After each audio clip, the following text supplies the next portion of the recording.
දැන් මම කරන්නේ මේ පැත්තේ මේ තියෙන මේ පැත්ත මේ ධන ඍණ පැත්ත මේක මං හරියට දෙනවා. හරිද?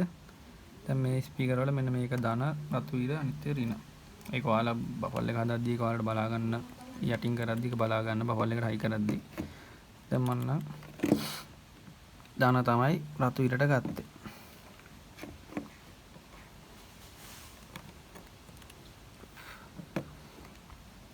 මේ විදියට වාස ගන්න.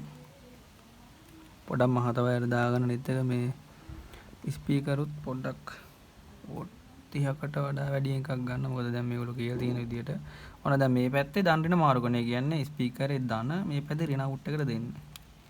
කියන්නේ මේ කියන්නේ මම දැන් මේ මම ගෙනාපු ඇම්ප් එකේ හැම ප්‍රශ්නයක් තියෙන නිසා. ඔයාලා ගෙන්නන ඇම්ප් වල හැම ප්‍රශ්නයක් නොතිබ්බොත් අර විදියට දෙන්න. දැන් මේ ගෙනාපු ඇම්ප් එකේ හැම ප්‍රශ්නයක් තියෙනවා. මාර්කට් එකේ ගොඩක් ඒවා තියෙන්න පුළුවන්.